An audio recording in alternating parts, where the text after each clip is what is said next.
Master, welcome back again to our channel. Panibagong araw, panibagong kabanata na naman ang pagsumasamayin natin ngayong araw na ito. At kung bago ka sa ating channel, pag-click ang subscribe button and hit the notification bell para updated kayo sa ating mga susunod na videos. So mga Master, bago natin simulan ang ating kabanata ngayong araw na ito, huwag po sana natin skip yung ads mga Master, no, dahil malaking bagay na po yan sa ating munting channel. So simulan na natin kabanata ngayong araw na ito. Let's go! Kabanata 51 hanggang 70. Kabanata 51. Ang kanyang kapangyarihan ay hindi kayang unawain. Hindi lamang iyon, siya ay isang napakahusay na doktor, masyadong. Hindi niya kailanman naisip sa kanyang pinakamaligaw na bangungot na magkakaroon si James ng isang nakakatakot na pagkakakilanlan. Hindi nakapagtataka na walang ginawa ang Blythe King nang mapatay si Trent. Ang taong pumatay kay Trent ay ang Black Dragon, isang taong hindi mahawakan kahit ng Blythe King. Nagsimula lang kumalma si Charles nang umalis si James. Ang kanyang buong katawan ay basang-basa sa pawis. Muli siyang nanginig ng matano niya ang sugat-sugat na si Rowena, tumalikod upang tumakbo. Huwag kang pumunta, iligtas mo ako, ipadala mo ako sa ospital. Ay, may pera ako, babayaran kita. Kanina, gustong mamatay ni Rowena, ngunit ngayong wala na si James, ang kanyang kalooban, upang mabuhay bumalik. Huminto si Charles sa pagbanggit ng pera. Tinitimbang niya ang kanyang mga pagpipilian.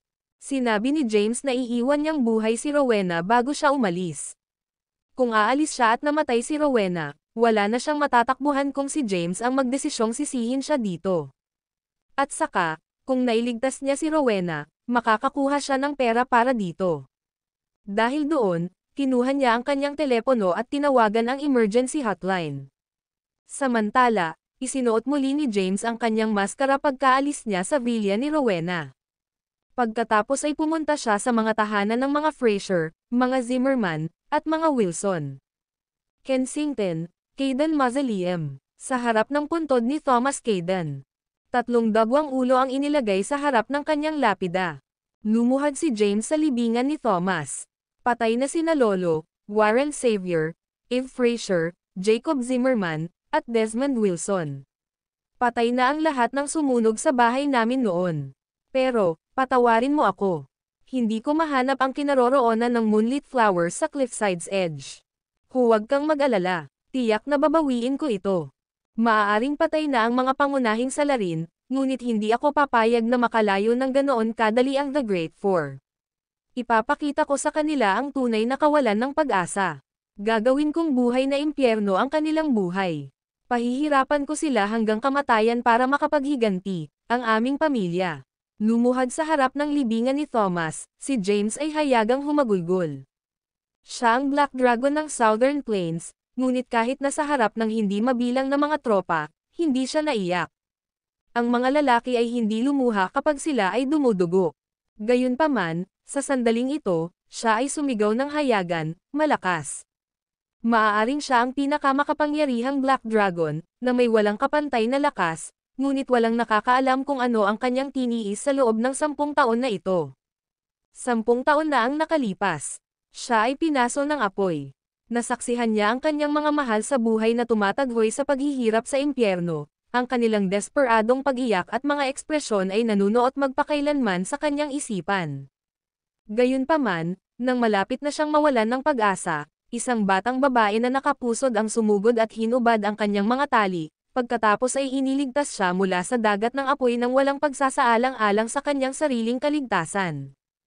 Pagkatapos nilang sumugod palabas ng nasusunog na lupain, tumalon siya sa ilog at hindi pinansin ang dalaga, kahit na nakita niyang nasusunog din ito. Siya ay natupok ng pagkakasala sa loob ng 10 taon na ito. Sinisi niya ang kanyang sarili. Taglay ang pagkamuhi sa kanyang likuran, siya ay napunta mula sa pagiging hamak na sundalo tungo sa pag-angat sa mga ranggo at naging Black Dragon siya ngayon. Maaaring patay na ang kanyang mga kaaway, ngunit ang puot sa kanyang puso ay hindi ganoon kadaling maalis. Ang Great Four ay nagkasala. Kinailangan silang parusahan. At saka, sa sinabi sa kanya ni Rowena, napag-alaman niyang ang utak na nag-orkestra sa pagbagsak ng kanyang pamilya ay isang tao sa kabisera. Pinatay nila ang pamilya ni James para makakuha sila ng moonlit flowers sa cliffside's edge. Kinuyam niya ang kanyang mga kamao. Wala akong pakialam kung sino ang kumuha ng painting, Lolo, ngunit ipinapangako ko sa iyo na iuuna ko ang ulo niya sa iyo bilang parangal. 10 buong taon ng sakit at paghihirap ay nauwi sa mga luhang umaagos sa kanyang mukha. Ang video na ito ay edited by Urban Storytelling. Kabanata 52. Di nagtagal, isang pahiwatig ng araw sa umaga ang sumilay sa abot tanaw, na nagpapaliwanag sa madilim na mundo. Pinatay niya ang mga patriarch ng The Great Four at nagbigay pugay sa mga patay na kaluluwa ng kanyang pamilya sa pamamagitan ng pagharap ng kanilang mga ulo sa kanyang lolo. Ngayon, sa kabilang banda, ay isang malaking okasyon para sa Kensington, kahit na sa mga pamantayan ng 5 rehiyon. Walang opisyal na anunsyo para sa petsa ng paghalili ng Blythe King, ngunit naglabas sila ng paunawa na gaganapin ito ngayong hapon sa base militar ng Kensington. Nagdulot ito ng kaguluhan. Sinusubukan pa rin ng mga residente ng Kensington na malaman kung paano makakuha ng imbitasyon sa kaganapan. Kaagad pagkatapos, isa pang nagbabagang balita ang yumanig sa Kensington. Magandang umaga, sa lahat. Ito ang Kensington News. Kagabi, ang sikat na tycoon na si Eve Fraser ay natagpuang patay sa kanyang tahanan. Sina Jacob Zimmerman at Desmond Wilson, ay natagpuan ding patay sa kanilang mga tahanan. Namatay sila sa parehong paraan, nakatali sa isang upuan at pinugutan ng ulo. Naglunsad ng imbestigasyon ang mga awtoridad. Para sa higit pang mga update sa balitang ito, mangyaring manatiling nakatutok sa istasyong ito. Ang balitang ito ay nagdulot ng panibagong kaguluhan. Ano? Oo, si Fraser, patriarch ng mga Fraser, ay may netong halaga na 10 bilyong dolyar. Si Jacob Zimmerman, patriarch ng mga Zimmerman, ay mayroon ding netong halaga na 10 bilyong dolyar. Si Desmond Wilson, patriarch ng Wilsons, at bahagi rin ng The Great Four, ay nagkaroon din ng malaking halaga. Ano ang nangyayari? Sino ang nang-ahas gumawa ng gulo noong magsisimula na ang seremonya ng paghalili ng Blythe King? Ang mga pagkamatay na ito ay hindi ng mga ordinaryong tao. 3 sila sa pinakakilalang tycoon sa Kensington. Malinaw na ginawa ito upang pukawin ang Blythe King.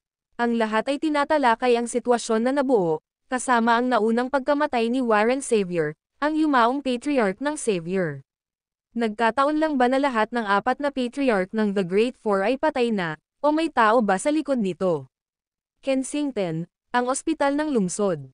Dinala si Rowena sa ospital sa oras at ikinabot ang putol na palad. Gayunpaman, hindi na niya magagawa ang anumang puwersa gamit ang kamay na iyon sa hinaharap. Nakahiga siya sa kama ng ospital, natatakpan ng mga benda ang ulo. Rowena, may nangyaring major. Patay na ang mga pinuno ng Frosiers, Zimmermans, at Wilson. Natagpuan silang lahat na nakatali sa mga upuan, na pinutol ang kanilang mga ulo. Sabi ng isang mahalagang miyembro ng Xaviers. Ano? Natigilan si Rowena, pagkatapos ay nanginag. Di patay. Sinong nanakit sa'yo, Rowena? May kinalaman ba ito sa pagkamatay ni Ama? Siya rin ba ang pumatay sa 3 pang ulo? Namutla si Rowena. Paalisan mo lahat ng kapamilya natin, kuya, galit na galit niyang sabi. Lumayo ka hanggat maaari, at huwag nang bumalik.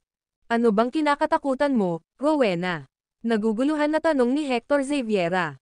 Sino nga ba ito? Ngayon ang seremonya ng paghalili ng Blythe King, ngunit ang taong ito ay gumawa ng isang bagay na nagpayanig sa buong lungsod. Ito ay malinaw na pinupukaw ang Blythe King. Walang paraan na hahayaan niyang makatakas ang sino mang ito. Huwag ka nang magtanong. Pakinggan mo lang ako. Umalis ka na, baka mapuksa ang buong pamilya natin. Takot na takot si Rowena. Ito ang Black Dragon na pinag-uusapan nila. Walang ibig sabihin ang Blythe King. Kung sinubukan ng Blythe King na gumawa ng kahit ano, mamamatay din siya. Tumanggaw si Hector na naguguluhan pa rin. Fine. Aayusin ko na umalis ang lahat. Pero, ano naman sayo? Umiling si Rowena. Walang silbi. Nakagawa ako ng mabigat na kasalanan. Hinding-hindi ako makakatakas, kahit saan man ako magpunta. Umalis ka na lang, Hector. Kalimutan mo na ako. Alam ni Rowena kung anong klaseng tao ang Black Dragon. Ito ay isang taong nakatayo sa ibabaw ng lahat. Tumakas. Paano niya gagawin iyon? Saan siya tatakbo? Alam niya na kahit saan siya tumakbo, hahanapin siya ng Black Dragon, pagkatapos ay malalagay siya sa totoong problema. Gayunpaman, kung malalaman niya kung nasaan ang moonlit flowers sa Cliffside's Edge, maaari niyang tabyusan ang sarili at maibalik ang kanyang buhay. Baka mapangalagaan pa niya ang kaligtasan ng kanyang pamilya. Ang video na ito ay edited by Urban Storytelling. Kabanata 53. Hindi alam ni Hector kung bakit takot na takot si Rowena. Gayunpaman, alam niyang nalaman na ni Rowena ang pagkakakilanlan ng pumatay sa kanilang ama. Ito rin ang taong pumatay sa iba pang mga patriarka. Isang pamilya, sa partikular, ang tumayo sa kanya. Ang mga Kayden. Mayroon lamang isang pamilya na may masamang dugo sa mga savior pati na rin sa iba pang 3 pamilya. Ito ay ang mga Kayden, na nawasak 10 taon na ang nakalilipas. Hindi na siya nagtanong pa o nagsabi ng kahit ano pa, tumalikod na siya para umalis. Nakahiga sa kama, si Rowena ay nawalan ng pag-asa. Ang gusto lang niya ay mabawi ng mga savior ang kanilang kapangyarihan. Ngayon, alam niyang walang bunga ito. Dapat niyang bilangin ang kanyang mga pagpapala na buhay pa ang kanyang pamilya.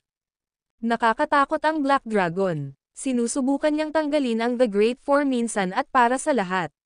Naiintindihan ko naman. Batay sa nangyari 10 taon na ang nakakaraan, kahit sino pa ay mahihirapang ilagay ito sa likod nila, walang pag-asa na sabi ni Rowena mumbled. Sabay-sabay sa ilang base militar. Ang Blythe King ay nakasuot ng uniforme ng militar, pinalamutian ng 5 bituin. Sir, may nangyari kagabi. Ilang tao ang pinaslang. Sila ay, lumapit ang pinagkakatiwalaang katiwala ng Blythe King, na nagbigay sa kanya ng rundown ng mga kaganapan kagabi. Nagsalubong ang kilay ng Blythe King. Ito ba ang Black Dragon? Malamang. Ang itim na dragon ay ang iniligtas ni Thea mula sa apoy 10 taon na ang nakakaraan. Ang kanyang mukha ay nasunog ng husto at nasaran ng anyo. Kahit papaano, nagawa niyang baguhin ng buo ang kanyang mukha.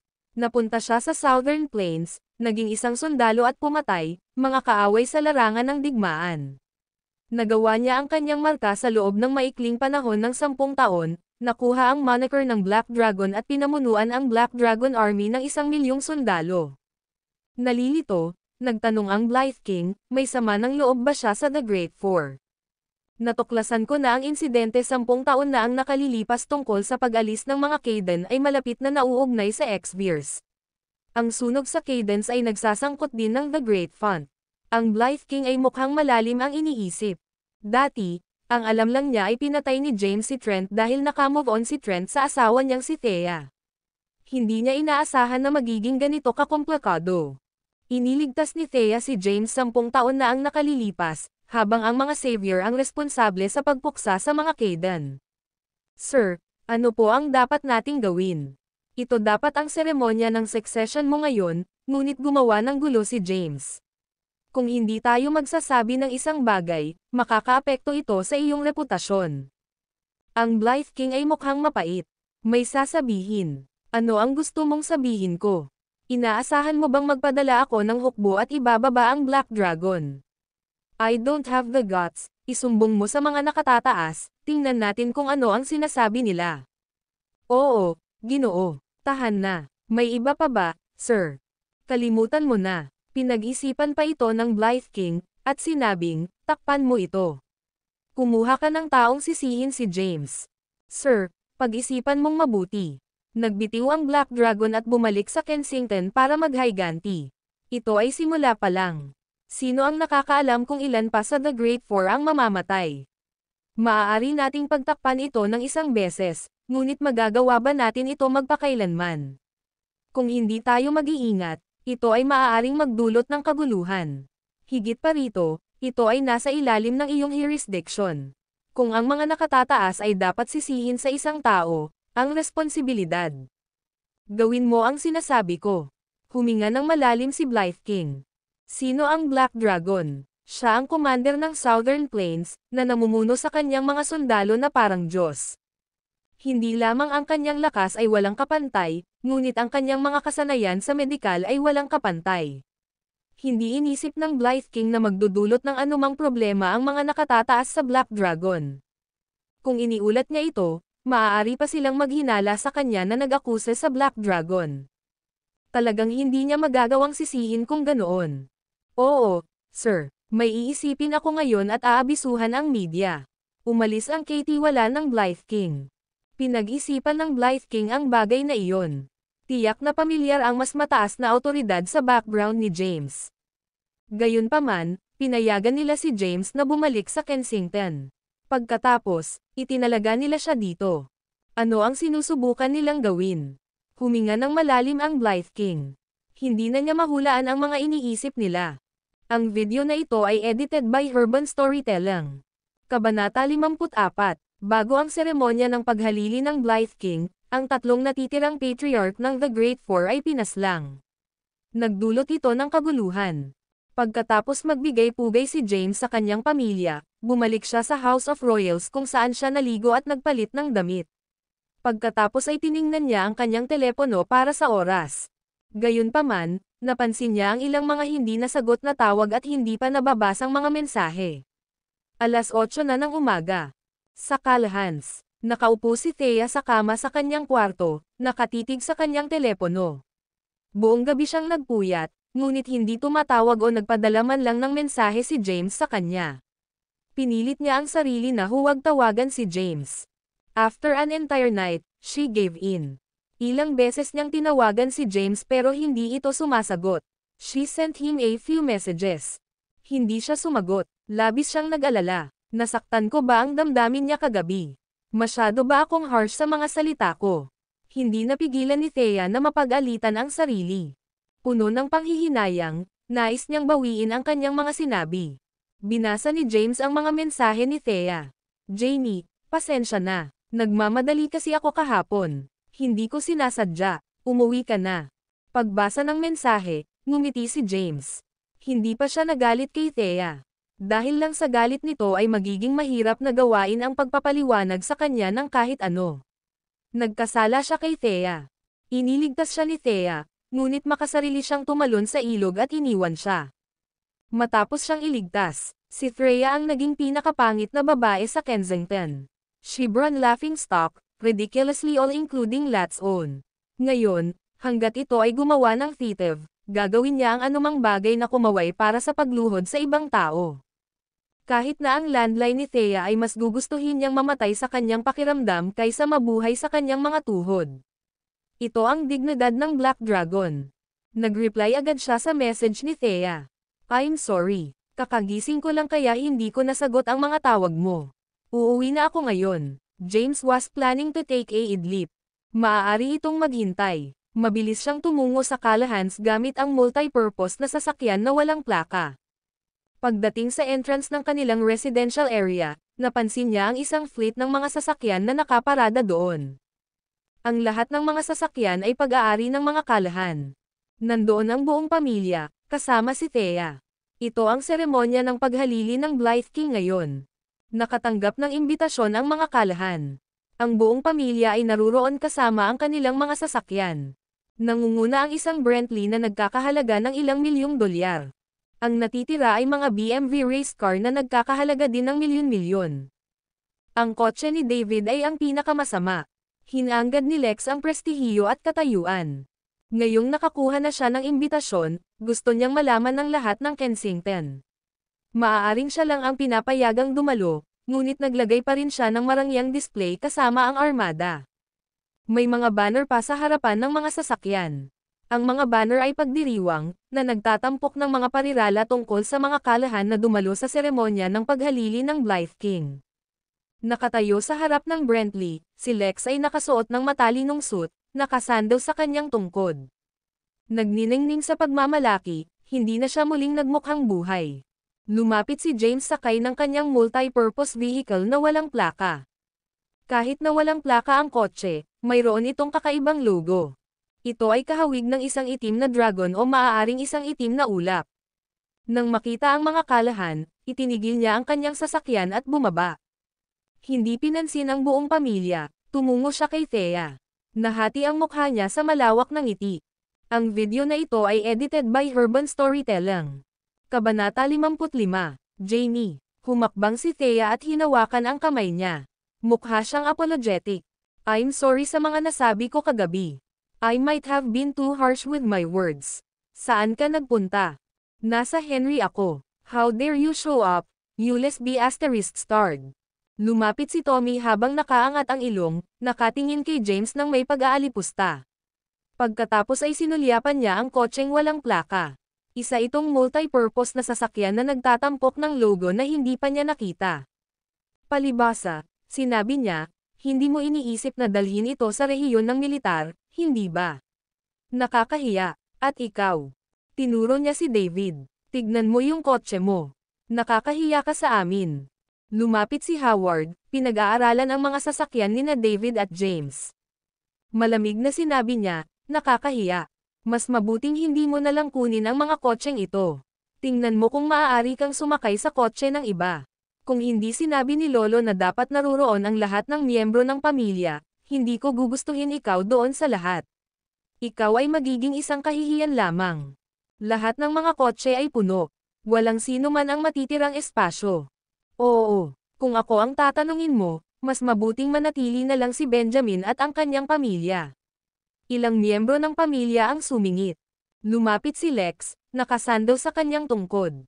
Isinakay niya si Benjamin at ang kanyang pamilya, ang kotse ni David na nagkakahalaga lamang ng $200,000, at ang kotse ni James na kahawig ng lunar piece. Sumimangot siya. I think you'd better stay behind. Lahat ng dadalo ay mga VIP. Ipapahiya mo lang kami kapag nagmamaneho ka ng mga sasakyang ito. Nagsimulang magsabi si Thea. Lolo, pinigilan siya ni James. Nakangiting sabi niya, mananatili kami sa likuran noon, Lolo. Jamie, anong ginagawa mo? Mukhang naiinis si Thea. Oo, mananatili kami sa likod at iwasang maging kahihiyan. Masayang nakipaglaro si Gladys. Matutuya lang sila kung sumunod sila. Baka manatili rin sila sa bahay. Tara na. Pumasok si Lex sa Brentley. Para sa okasyon, kumuha ang mga kalahan ng isang pangkat ng mga drummer. Nagsimula na silang maglaro habang umaalis ang mga sasakyan. Ang mga paa ay umalis na may labis na kagalakan, na umaakit ng maraming atensyon. Nang makita ng publiko ang banner, gumawa sila ng komentaryo. Napakaganda nito. Paano nakakuha ng imbitasyon ang mga kalahan sa seremonya ng paghalili ng Blythe King? Narinig kong tinulungan sila ng kasintahan ni Megan Callahan na si Colson Oswald na makuha ito. Hindi ba Benjamin Callahan yun? Bakit hindi siya pupunta? He's Lex Callahan's son after all. Even some of the relatives on patterns with Lex are invited. Bakit hindi pumunta si Benjamin at ang pamilya niya? Huwag na nating pag-usapan. Alam ng lahat na wala siyang silbi. Patuloy na dumarating ang mga boses. Walang kwenta. Tinitigan ni Gladys ng masama si Benjamin. Mula nang ikasal siya nito ay palagi na siyang minamaliit. Thea, gusto mo bang pumunta para sa succession ceremony ng Blythe King? Tumingin si James sa kanya. Bahagyang umiling si Thea, at sinabing, magkakaroon pa rin ng live stream sa internet. Panoorin na lang natin ito sa bahay sa TV. Hinawakan ni James ang kamay niya. Kung gusto mo itong panoorin ng personal, ihahatid kita. Maaari pa nga akong makakuha ng mga VIP na upuan sa front row. Tinuro niya yung kotse niya. Nakikita mo ito. Hindi ito isang karaniwang sasakyan. Isa itong espesyal na kotse mula sa Southern Plains, at isang tao lang ang pinapayagang gumamit nito. Nakiusap ako sa aking superior na hilahin ang ilang mga string para mahiram ko ito. Kahit ang Western Border Patrol ay hindi patigilan ang sasakyang ito. Panipi. Talaga. Mukhang hindi makapaniwala si Thea. May tiwala ka ba sa kanya? Tiningnan ni David si James ng masama. Ito ay isang lunar shine lamang. Ano ang espesyal dito? Basura. Ang buong pamilya ay basura. Ang aking asawa ay basura. Ang aking anak na lalaki ay hindi mapaghangad, at ang aking manugang ay walang silbi. Sinisiraan ni Gladys ang buong pamilya. Thea, let's go. Nawalan ng pasensya si James sa buong pamilya, na ginabayan si Thea sa kotse. Sa sandaling sumama siya sa kanya sa kotse, ibinaba niya ang bintana. Pagtingin kay Gladys na kakaalis pa lang, tinanong niya, Nay, bakit hindi ka sumama sa amin? Hindi naman kasi may gagawin ka pa. Nabalitaan ko na nandoon lahat ng mayayaman at makapangyarihang pamilya. Noon pa man ay gusto mo nang magkaroon ng mayaman na asawa si Thea, di ba? Tama ka. Tumanggaw si Gladys, nanlilisik si James.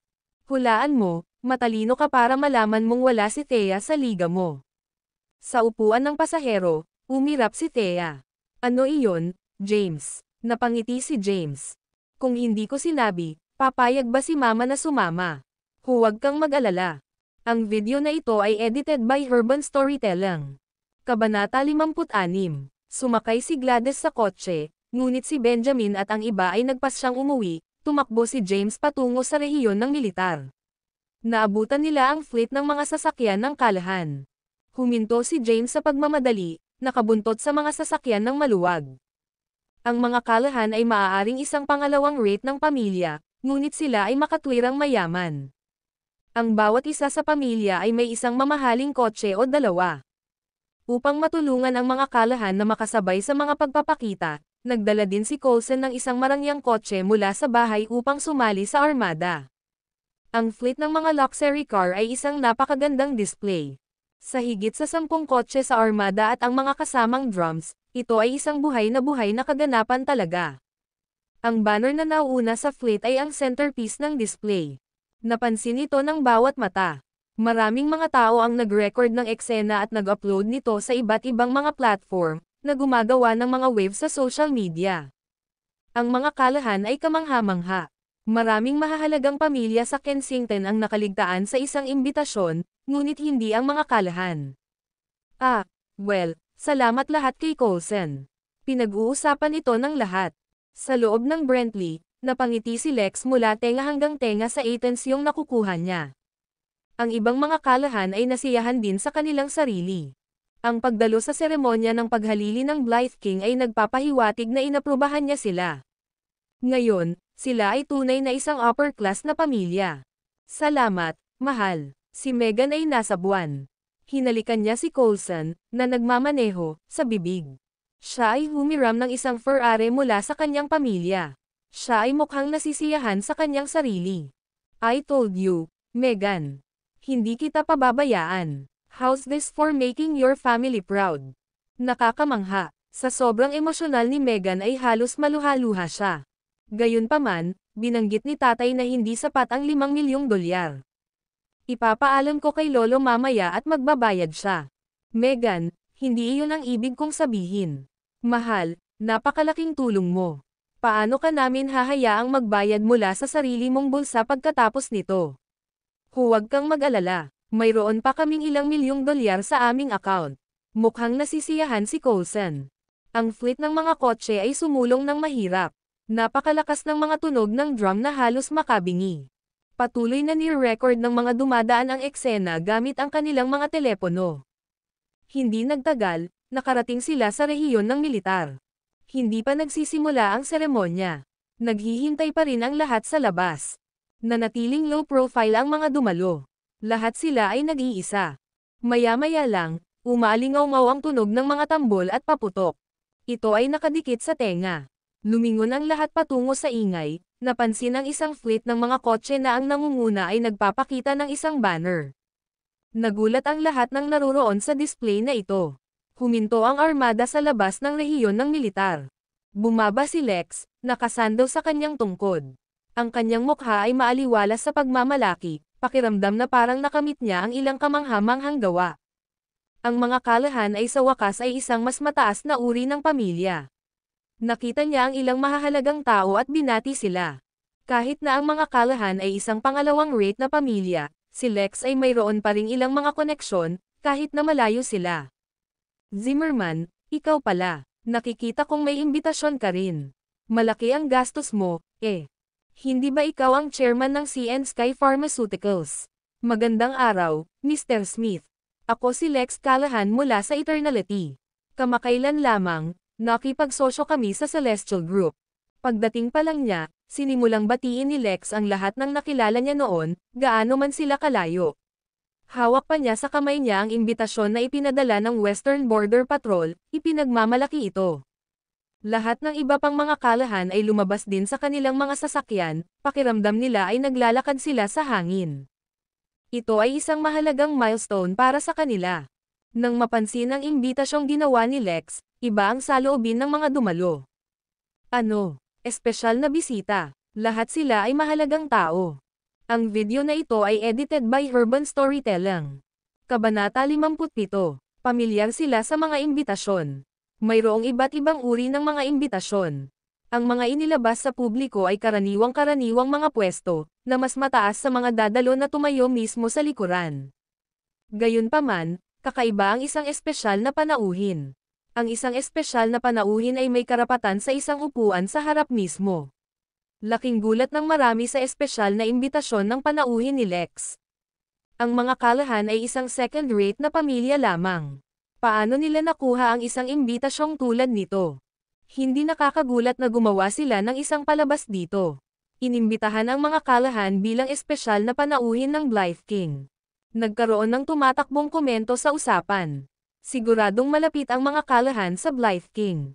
Kung hindi, paano nila na-secure ang imbitasyong ito? Yaong mga espesyal na panauhin ay ang talagang mahahalagang tao. Hindi sapat na maging mayaman. Mr. Callahan, ikaw pala. Kumusta ka na? Lex, kaibigan ko. Ilang taon na kitang hindi nakikita. Kahit kailan hindi ka gumanda. Nang makita ang imbitasyon, maraming mahahalagang tao ang bumati kay Lex ng personal. Hindi na naging proud si Lex nang mapansin niya ang mga malalaking putok na papalapit sa kanya. Pakiramdam niya ay kabilang na siya sa matataas na uri. Ngayon, nasiyahan siya sa isang koneksyon sa mga big shot. Ang mga Callahan ay kumikinang sa pagmamalaki. Ito ang kanilang sandali. Nanatili sina James at Thea sa sasakyan sa dulo ng linya. Nagsisi si Gladys na sumama. Kung alam niyang mangyayari ito, hindi sana siya dumating. Sa sobrang pag-enjoy ni Lex sa limelight, gagantimpalaan niya si Megan. Napakagandang nobyo ni Megan, reklamo niya. Walang sinabi si James. Hinihintay niyang makapasok ang lahat. Kung mataas ang inakyat ni Lex ngayon, mas lalo siyang mahuhulog mamaya. Nandoon din si Alex. Naiinggit siya kay Lex sa special guest invitation. Ang lahat ay salamat sa kanyang apo na nagpakasal ng maayos. Lumapit siya kay Lex at binati. Kumusta ka na, Mr. Callahan? Mr. Yates. Nagulat si Lex. Nagmamadali niyang inilahad ang kamay niya para makipagkamay kay Alex. Warmly, he said, Mr. Yates, I'm satisfied and happy with our partnership. I hope that we'll always be able to work together. Of course, sabi ni Alex. Nako, ilang araw na lang, 80 na kaarawan ko na. If you have time, you're welcome to Lex. Hindi man lang natapos ang sentence niya bago pumayag si Alex. Siyempre, pupunta ako dyan. Callahan, matandang kaibigan. Isa pang boses ang umalangaw-ngaw. Lumapit ang isang lalaking nasa edad 50 anyos. Si Charles Bertrand iyon, na nasa villa din ni Rowena kagabi. Siya ang chairman ng isang malaking kumpanya ng pharmaceutical, pangalawa lamang sa Celestial. Nang matuklasan kung sino si James, bahagya siyang kinabahan ngayong nakikipagkita sila kay Lex. Bertrand, kamusta? Nagkamay ang dalawang lalaki. Labis na pagmamalaki ang naramdaman ni Lex noon. Minsan, tinatrato nila siya bilang invisible. Ngayon, nag-aaway silang makipag-usap sa kanya. Lubos siyang nagpapasalamat sa mga Oswalds. Sa sandaling napansin ito ng mga Callahan, muli nilang hinarap si Coulson. Mr. Callahan, kamusta ka na? Nandoon din si Stefan Oswald, lumapit para makipagkamay kay Lex. Hindi niya inaasahan na kilala ni Lex ang Blythe King, kahit na nakakakuha siya ng espesyal na imbitasyon sa panauhin. Ngayon na ang oras para pumasok sa magagandang libro ni Lex.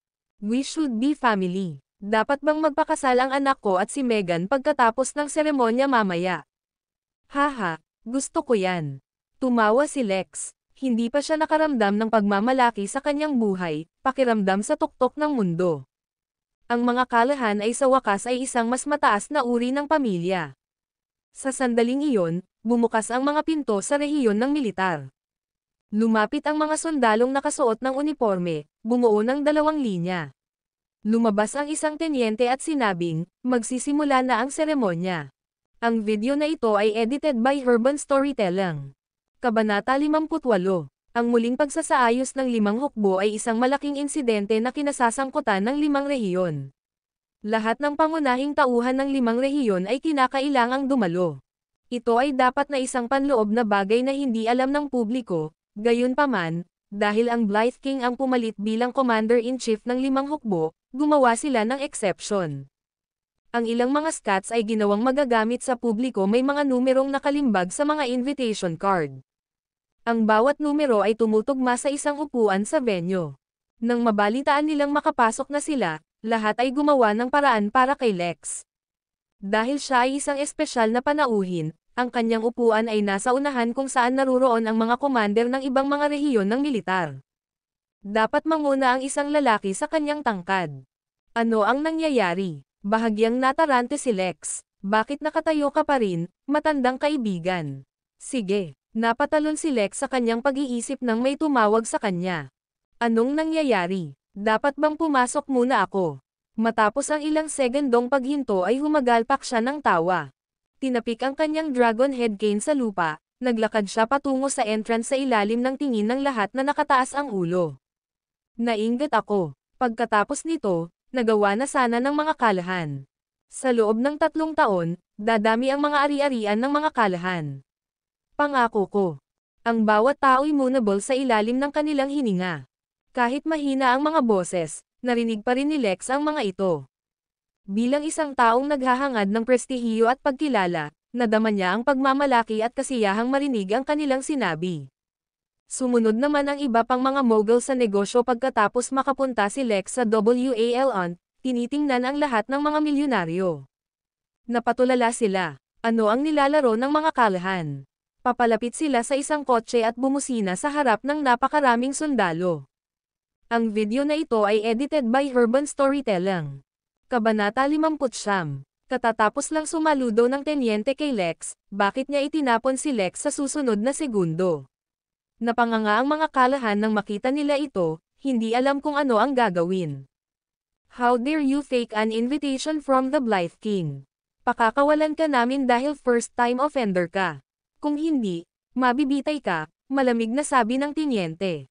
Hindi pinansin ni Lex ang masakit na katawan, naawa siyang tumayo at tumingin kay Stefan. Malakas na sabi niya, Stefan, help me, the Western Border Patrol personally delivered the invitation to us because of you. Gusto ni Stefan na maghugas ng kamay kay Lex nang mabalitaan niyang may pekeng imbitasyon si Lex. Agad niyang sinabi, don't go making any accusations, Lex. What has your fake invitation got to do with me? Natarante si Lex, tumingin sa paligid para sa ibang tutulong sa kanya. Dama po ang mga mata niya kay Coulson, malungkot na naglakad papunta sa kanya. Hinawakan niya ang kamay ni Coulson at nagmakaawa. Coulson, say something. Please help me. Nagpanik din si Coulson, paano niya malalaman ang nangyayari? May biglang pumasok na ideya sa kanya. Nagmamadaling sabi niya, Lolo, may nasaktan ka ba? I promise you that the invitation is genuine. You must have offended someone important to get treated this way. Hindi ko ginawa. Sa sobrang kaba ni Lex ay muntik na siyang umiyak. Alam ko. Ang mga paputok siguro ang nagpalungkot sa Blythe King. Lolo, hindi ba sinabi ko sa'yo na maging low profile? Gusto mo na lang lahat ng karangyan, sabi ni Coulson habang hinahampas ang kanyang noo. Lex agreed with Coulson. He regretted everything in that instant. Kung alam niyang mangyayari ito, hindi na sana siya naglagay ng ganoong karangyang display. Ang mga gustong makipag-cozy kanina kay Lex ay nakatingin na sa kanya ng masama. Sa dulo ng armada ng mga kalahan, umupo si James sa driver's seat. Sa passenger seat, sinulyapan ni Thea si James, she looked confused. Jamie, ito ba ang tinutukoy mo noong sinabi mong makikita natin si Lolo na magpapakatanga? Alam mo namang mangyayari to, di ba? Anong nangyayari? Napangiti si James. Hindi ako nagsisinungaling kagabi. Nakipag-ugnayan ako sa superior ko sa ilang tao, kaya naman nagpadala ang Western Border Patrol ng imbitasyon sa mga kalahan. Dahil may ibang kumuha ng credit para dito, tinawagan ko ulit ang superior ko. Humiling ako na pinawalang bisa ng Western Border Patrol ang imbitasyon ng mga kalahan. Haha, magandang trabaho, James. Magaling. Sa likod na upuan, nagsimulang tumawa si Gladys. Kahit na ang kanyang ama ang pinagbabawalan, nakaramdam siya ng saya. Hindi niya maiwasang purihin si James. Ang matigas na ulong matandang ito ay naniniwala sa anumang sasabihin ng sino man sa kanya. Ano ang kinalaman ng mga Oswalds dito? Serves him right for disregarding my son-in-law efforts. Hindi nakaimik si Thea. Mom, Lolo ang pinag-uusapan natin. Paano mo nasabi? So what? Isa lang siyang matigas ang ulo na matanda. He's always been biased toward and John. What about your dad? I'm pleased that he's suffering. What are you going to do about it? Bahagyang ngumiti si James, bumaling siya at tumingin kay Thea. Thea, gusto mo bang pumunta para sa succession ceremony ng Blythe King? Natigilan si Thea. She asked, pwede pa ba tayo? The Callahans, invitation is now void. Tumawa si James at tinapik ang manibela. Di ba sabi ko sayo? This car belongs to a VIP. Let's put it this way. My superior's friend is the VIP's driver. Wala siya sa Kensington sa ngayon, kaya nakiusap ako sa superior ko na payagan akong magmaneho ng kotse. With ang sasakyang ito, ang Western Border Patrol ay tiyak na papalampasan tayo. Sigurado ka ba? Hindi sigurado si Thea na maniniwala siya. Ano pang hinihintay mo? Go! Naniwala si Gladys kay James, tinamaan siya sa ulo. Okay. Ngumiti si James at pinaandar ang sasakyan, bumusina habang umaalis. Beep! Nang masaksihan ng lahat na itinapon si Lex, may tumunog na busina mula sa dulo ng armada ng mga Callahan. Lumitaw ang isang multi-purpose na sasakyan na walang plaka. Sa sandaling gumalaw ang sasakyan, ibinaba ni Gladys ang bintana at inilabas ang kanyang ulo, tinitingnan ang lahat ng mga milyonaryo. Napatulala sila. Ano ang nilalaro ng mga Callahan? Papalapit sila sa isang kotse at bumusina sa harap ng napakaraming sundalo. Nagpaplano ba silang magmaneho papunta sa rehiyon ng militar? Ang video na ito ay edited by Urban Storytelling. Kabanata 60. Lubos na pinagsisihan ni Lex ang lahat. Pinagsisihan niya ang paglalagay ng ganoong karangyang display, pati na ang pagpapaputok sa labas ng rehiyon ng militar. Ngayong hindi masaya ang mga nakatataas, nawalan siya ng pagkakataong dumalo sa seremonya ng succession. Maya-maya lang ay may tumunog na busina. Nakita ni Lex si James na papalapit sa isang sasakyan. At hayon, nag-aalala na hindi siya makahanap ng punching bag. Nakasandal sa kanyang tungkod, lumapit siya sa kotse. Galit niyang tinapik ang kanyang tungkod sa lupa. Walang kwenta kang B*****. Hindi pa ba sapat ang ginawa mo? Umalis ka agad. Beep. Tumingin si James sa nakangusong si Lex at bumusina, hiniling na umalis siya. Iniangat ni Gladys ang ulo. Dad, what are you doing? What happened? Why are you covered in dust? Oh yeah, James said that he can drive in. You're not young anymore. Why don't you hop in?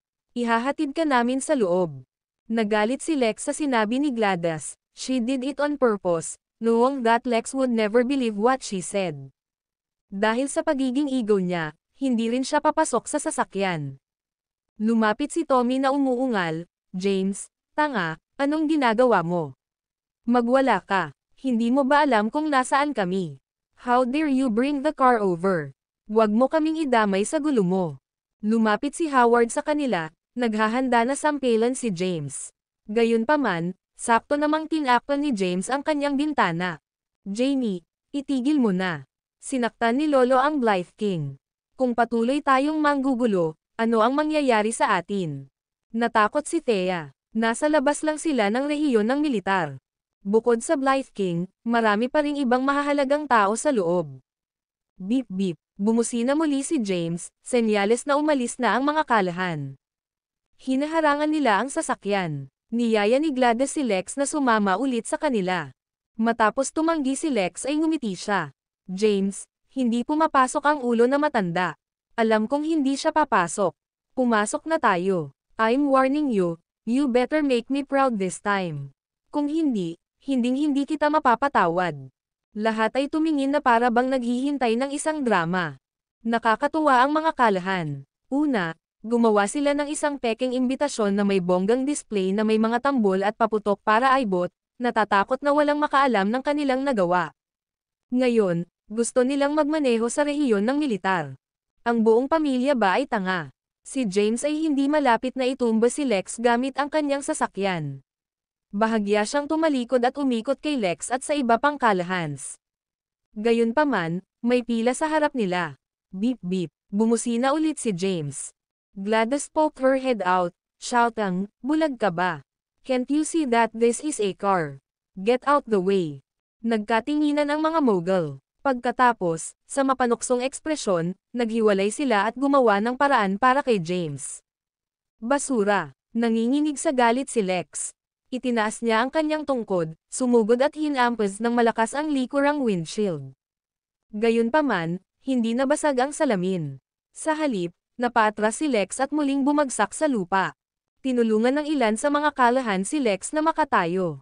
Namutla si Lex, "Bilis, tigilan mo sila, huwag niya tayong idamay sa gulo."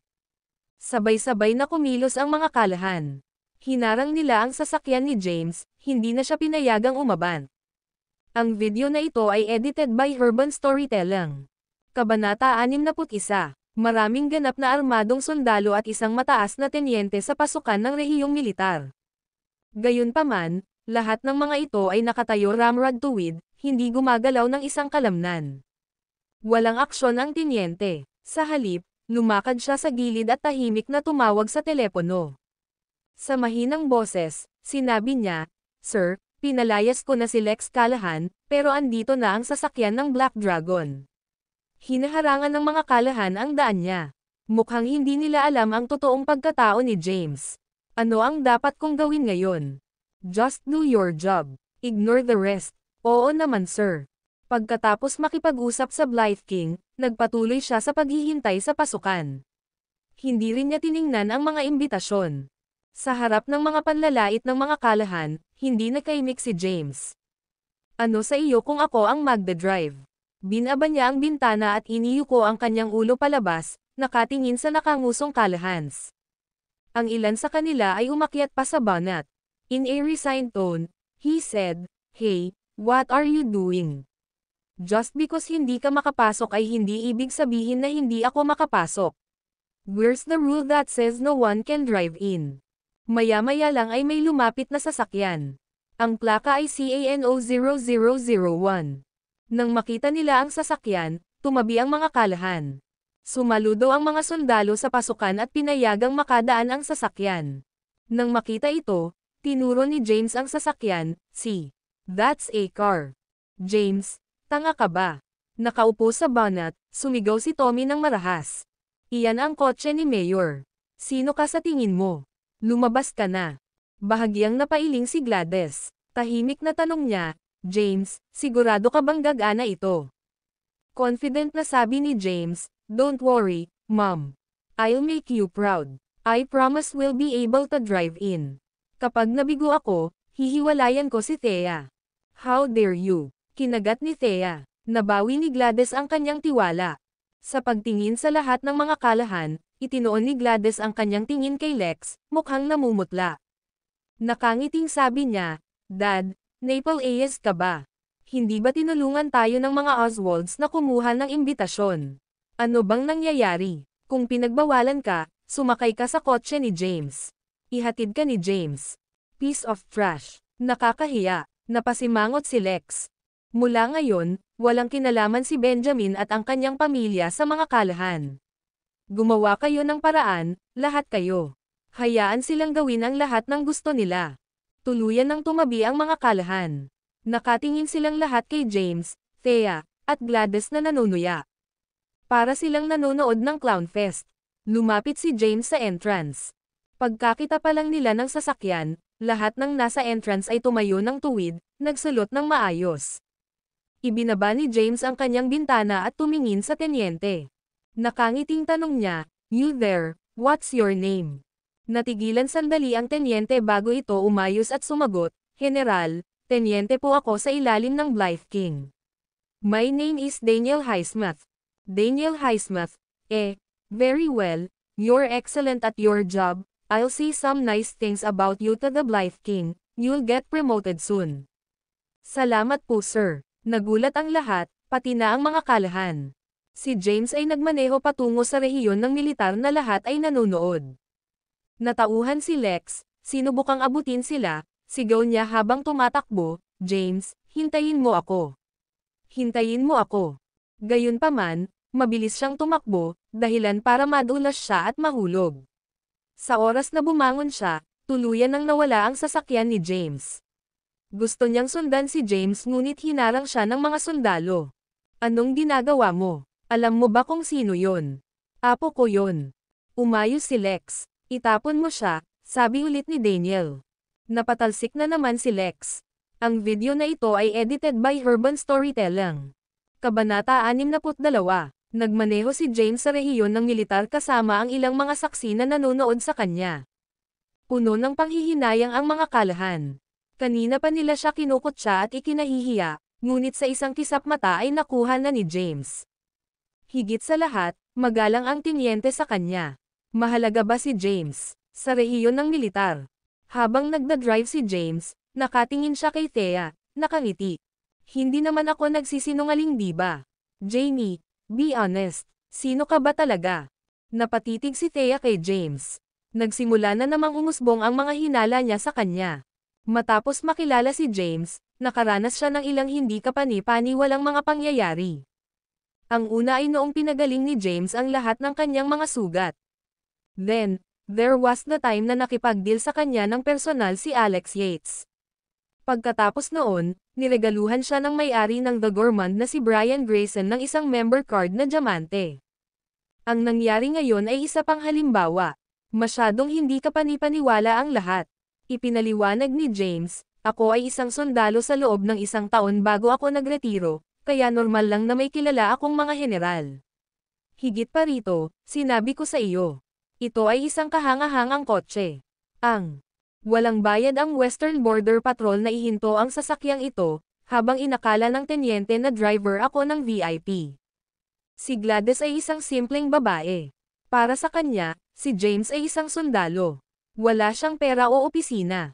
Gayunpaman, ginawa niya ang isang mahusay na trabaho sa oras na ito. Nakaramdam siya ng lubos na kasiyahan. Maya-maya lang, may lumapit na grupo ng mga sundalong kompleto sa sandata. Nang makita na nila ang sasakyan ni James, gumawa sila ng paraan, sumaludo, at pinanood ang pag-alis ng sasakyan. Nang mawala na lamang ang sasakyan ay nagmarcha ng maayos palayo ang mga sundalo. Haha, anong karangalan? Ngumiti ng malawak si Gladys, tinanong niya, James, pwede ba akong lumabas ng sasakyan at magpa-picture? Mabilis na sabi ni James, I think you'd better not. We'll be fine if we stay in the car. Pag bumaba tayo, itatapon tayo. Alam ni Gladys na wala siyang choice kundi makinig kay James. Nag-drive si James papunta sa venue.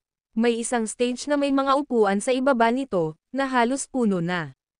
Ang lahat ng mga dumalo ay naka-uniforme ng militar dahil sila ay mga mataas na opisyal. Paalala ni James sa kanila, let's stay in the car. We'll get thrown out if we get out of the car. We'll just watch the ceremony from here. And mom, it's best not to take any pictures. Totoo naman ang mga dadalo. Mga VIP. Kung malik ang mga larawan, ito ay isang malaking pagkakamali. Then why are we even here? Baka panoorin na lang natin sa TV sa bahay. Nawalan agad ng interes si Gladys. Ang gusto lang niya ay makakuha ng access, kumuha ng ilang mga larawan, at i-post ang mga ito upang ipakita. Ngayong sinabi ni James na bawal siyang kunan ng litrato, nawala na ang interes niya. Pero interesado si Thea. Mula sa gilid ng entablado, ang ganda ng view nila. Mapapanood nila ang buong proseso ng seremonya ng paghalili ng Blythe King. James, let's go. I want to flaunt this in front of the Callahans. Sabi ni Gladys. Itinuring siya ng mga Callahan bilang invisible sa buong taon. Wala ring silbi si Benjamin, na hindi nagtaas ng daliri para ipagtanggol ang sarili sa tuwing nabubuli siya. Siya ay nagkaroon ng sapat na. James looked at Thea. Askang, Thea, gusto mo manood ng ceremony? Sabi ni Thea, dahil gusto na ni nanay umuwi, tara na. Hindi pa nagsimula ang seremonya. Makakarating pa tayo sa oras para sa live stream. Okay. Pinaandar ni James ang sasakyan at pinaandar ito. Sinusuri na ngayon ng mga sundalo ang mga imbitasyon. Nakapila ang mga milyonaryo, naghihintay na makapasok. Maya-maya lang ay muling lumitaw ang sasakyan ni James. James, Bumusina ka para malaman nila na nandito na tayo. Beep. Agad na bumusina si James. Ang video na ito ay edited by Urban Storytelling. Kabanata 63. Ito ay patay na tahimik sa pasukan ng rehiyon ng militar. Walang nang ahas magbitaw ng salita. Maya-maya lang ay may tumunog na busina. Napalingon ang lahat. Muling nagliwanag ang ekspresyon ng lahat. Bakit sila umalis? Ang mga sundalo at tenyente sa pasukan ay umayos at sumaludo. Magandang araw, Ginoo. Bilang isa, ang kanilang mga boses ay maliwanag at matunog. Binaba ni Gladys ang kanyang bintana at muling inilabas ang kanyang ulo. Mahina na katagong pananabik at pagmamalaki ang nakasulat sa buong mukha niya. Habang papalapit ang sasakyan, humiwalay at bumigay ang mga mogul na nakapila. Napakamot pa ng ulo si Gladys at kumaway sa mga sundalo sa magkabilang gilid. Good job, boys. Good job. Sa ugali niya, para siyang opisyal. Lumabas ang kotse sa rehiyon ng militar. Huminto ito sa harap ng mga kalahan, na nasa pasukan pa rin. Binuksan ni Gladys ang pinto at lumabas ng sasakyan. Nakataas ang ulo niya, kumikinang sa pagmamalaki. Bimang brilliantly, she said, "Dad, let's go home." Nakita ko na kung ano ang nasa loob. There's nothing much. Ang lahat ng mga kalahan ay mukhang namumula, ang kanilang mga ekspresyon ay nakamute. Walang sinabi. Alam naman nila na nagpapakitang gilas si Gladys. Sumulyap si Gladys kay Megan, napansin niyang wala si Coulson sa kanya. In honeyed tones, she said, "Megan, where's your boyfriend? Where's Coulson? Di ba binigyan niya tayo ng invitation? We was the invitation a fake. The Oswalds can't even compare with my son-in-law, who's trash." Panipi. Si Megan ay namutla, nagngangalit ang kanyang mga ngipin. Wala siyang tugon sa pagbibiro ni Gladys. Tuwang-tuwa si Gladys nang makita ang ekspresyon ni Megan. Kunin ang lahat ng kredito para sa aking manugang kung gayon. I bet nagsisisi ka na ngayon. Dad, what's wrong? You don't look so good. Why don't you get into the lunar shine and take a breather? It doesn't have AC though. With such hot weather, would you be able to take it? Panipi. Tama na. Sigaw ni Howard. Gladys, ano ba to? Are you trying to make things worse? Ipinatong ni Gladys ang kanyang mga kamay sa kanyang balakang, itinuro si Howard. Ano ba yang sinisigawan mo? Dahil ikaw ang panganay na anak at may pinakamaraming kapangyarihan, palagi mo kaming minamaliit. Dahil lang sa nakatira ka sa villa kasama si tatay, sinasabi mo kung ano ang gusto mo. Nakuha kami ng manugang ko, the invitation, but you claimed the credit for yourself. How dare you insult Thea and our family after that? Matagal na silang kinasusuklaman ni Gladys. Soldier lang si James. Wala siyang pera o kapangyarihan, pero ano? Kawal ni Asa, may mga kasama at nakatataas din siya. Let me tell you something. Tinawag ni James ang superior niya dahil inaangkin mo ang credit niya bilang sarili mo, ang Western Border Patrol para ipawalang bisa ang imbitasyon ng mga kalahan. Lalong gamaan ang pakiramdam ni Gladys matapos sabihin ang lahat ng iyon. Ngayon, wala na siyang pakialam kung magalit man si Lex at bawiin ang mga natitira nilang bahagi. Naiintindihan niya ng husto si Howard at ang kanyang pamilya. Kasama nila sa larawan, ang mga bahagi ni Benjamin ay hindi magiging sa kanya sa loob ng mahabang panahon. Marerevoke na sana sila nang wala sa oras. Walang imak ang mga kalahan. Wala silang masabi. Sa kabilang banda, napagtanto ni Lex na totoo ang lahat ng sinabi ni James. Nangako siyang bibigyan sila ng imbitasyon. Tinupad niya ang kanyang salita. Ako ay isang tanga. Ako ay isang tanga. Hinampas ni Lex ang kanyang noo na nanghihinayang. Lumapit si Megan kay Lex, ay nalalayan siya. Sabi niya, "Lolo, huminahon ka." Nagbubuga lang siya ng kalokohan. Eksakto, sabi ni Tommy. Nakuha sa amin ni Coulson ang imbitasyon na may pangalang Oswald. Ang ginawa lang namin ay galitin ang mas mataas na awtoridad sa aming marangyang pagpapakita. Sinasamantala ni Gladys ang pagkakataong ito para maghasik ng kaguluhan. She's just unhappy that some of her shares were revoked. Ang mga kalahan ay sunod-sunod na nag-insulto kay Gladys. Gladys, you've crossed the line. Sabay-sabay na humingi ng tawad kay Dad. Mukhang dismissive si Gladys. Humihingi ng tawad. Pinalayas na niya tayo sa pamilya. Hindi na tayo bahagi ng mga kalahan. Bakit ako hihingi ng tawad? Sinasabi ko sa iyo ngayon, hindi ko na gusto ang mga bahagi. Kung gusto mo, kunin mo. I'll live my best life kahit na iniwan ko ang pamilya. Sapat na si Gladys sa paglipas ng mga taon. Ito ang huling paninindigan niya. Hindi niya pinansin ng tuluyan si Lex. Isa lang siyang gutom sa kapangyarihan, matigas ang ulo na matandang tanga. Pumasok na siya sa sasakyan nang matapos siyang magsalita. James, pumasok ulit tayo sa military region para umikot. Hindi, ilang liko pa. Gusto kong pagsisihan ni Lex na pinaalis tayo sa pamilya. Ang video na ito ay edited by Urban Storytelling. Kabanata 64. Hindi inaasahan ni James na balang araw ay magiging driver siya ng iba. Gayunpaman, naramdaman niya na ang anumang ginagawa ni Gladys ay cathartic, kahit para sa kanya. Muli siyang nagmamaneho sa rehiyon ng militar. Pumasok siya at lumabas, paulit-ulit ang pag-ikot ng ilang beses. Ang mga kalahan ay namutla, ang kanilang galit ay nakasulat sa kanilang mga mukha. Natuwa ang ibang mogul sa palabas. Mukhang nagbitiw si Daniel. Si James ang Black Dragon. Bakit siya umasal na parang walang tao na hindi pa nalantad sa kahit ano? Paano nakakahiya kung ang balita tungkol sa kanyang mga aksyon ay bumalik sa kabisera? Gayunpaman, maganda ang pakiramdam ni James. Ang kanyang mga araw ngayon ay libre at madali. Lumabas ulit si James. Papasok pa lang siya ay pinigilan siya ni Thea. Jamie, tama na. Hinahawakan mo ang linya. Lumingon si James para tignan si Gladys. He asked, "Are you satisfied yet, Mom?" Haha, oo, talagang. Nakangiti si Gladys mula tenga hanggang tenga. Ang sarap sa pakiramdam. Ito ang pinakamalaking naramdaman niya sa mga nakaraang taon. Lahat ng milyonaryo mula sa 5 rehiyon ay nakatingin sa kanya. Ang galing noon, sabi ni James, kung masaya ka ngayon, kailangan kong ibalik ang sasakyan.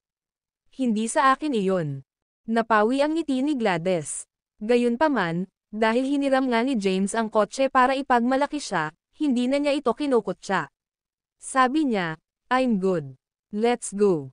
Naiintindihan ko. Si James ay nagmaneho palayo kasama ang mga kalahan at ang mga mogul mula sa 5 rehiyon na nanonood sa kanya.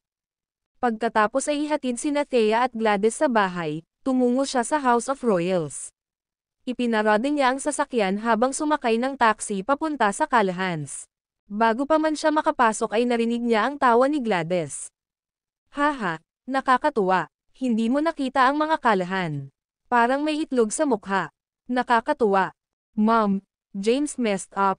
Are you going to make the same mistake? Galit na sabi ni David. How could you say that about grandfather?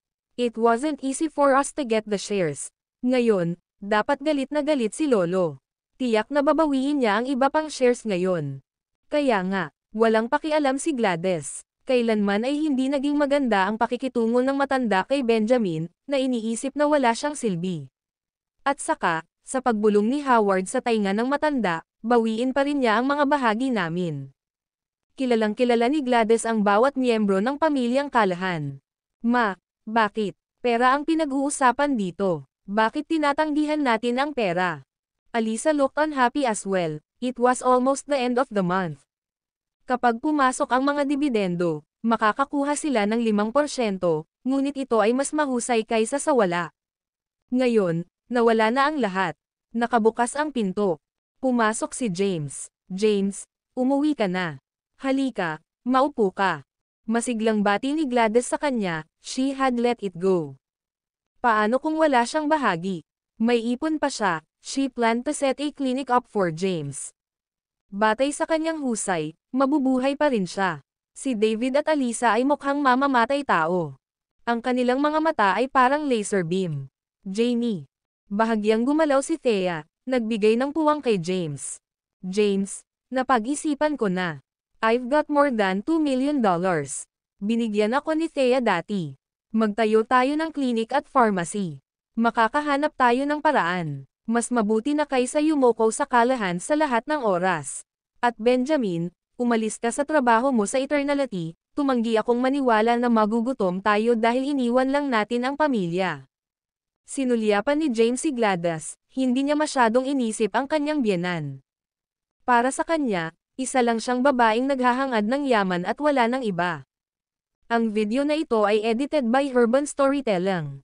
Kabanata 65. Ngayon, inisip ni James kung si Gladys ay produkto ng kanyang mga kalagayan. Tumanggo si James, na nagsasabing, madali lang ang pag-set up ng klinik.